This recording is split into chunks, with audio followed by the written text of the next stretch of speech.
এই বিজি লাইফে বেশ রসিয়ে কষিয়ে রান্না করার মতন সময় কিন্তু অনেকেরই হয়ে ওঠে না। তাই খুব অল্প সময়ে যদি কোনো রান্না করে ফেলা যায় কেমন হয় বলো তো। নমস্কার বন্ধুরা, ভালোবাসার রান্নাঘরে তোমাদের সকলকে স্বাগত জানাই। তো আজ বানাচ্ছি কাতলা মাছের তেল ঝাল। আর এই রান্নাটার জন্য কিন্তু বেশি কিছু দরকার হয় না। প্রথমেই মাছগুলোকে নুন হলুদ দিয়ে মাখিয়ে নিয়েছি। এবার কড়াইতে তেল দিয়ে মাছগুলোকে একটু ভালো করে ভেজে নেব। দেখো মাছগুলো কিন্তু ভাজা হয়ে গেছে। এবার মাছগুলোকে তুলে নিচ্ছি।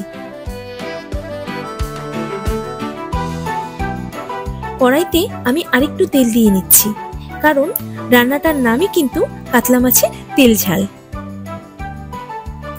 এবার ফোড়নে যাবে অল্প কালো জিরে, দুটো শুকনো লঙ্কা, 3-4টে কাঁচা লঙ্কা আর টুকরো করা টমেটো।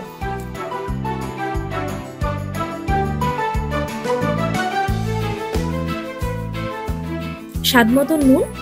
এবার ভালো করে নেড়ে চেড়ে টমেটো আর আদা পেস্টটা দিয়ে দিচ্ছি।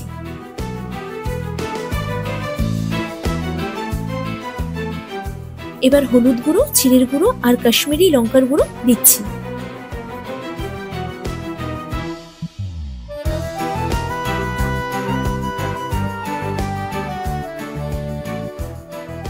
এখন চিনি আর অল্প জল দিয়ে ঢেকে দিলাম। ফ্লেমটা মিডিয়াম টু লো থাকবে। দেখো মশলা থেকে কিন্তু তেল ছেড়ে দিয়েছে। এখন মাছগুলোকে দিয়ে দেব। আর এখন একটু জল অ্যাড করছি এবং সব শেষে কুচনো ধনেপাতা দিয়ে ঢেকে দিলাম। রান্নাটা কিন্তু হয়ে গেছে। দেখো মাছের তেল ঝালটা যেমন সুন্দর দেখতে হয়েছে, খেতেও কিন্তু দারুণ হয়। আমি তোমাদের সবার কাছে রিকোয়েস্ট করব যে তোমরা একবার বানিয়ে খেয়ে বলো যে তোমাদের কেমন লাগলো। এটা কিন্তু গরম ভাতের সঙ্গে ভীষণ ভালো লাগবে।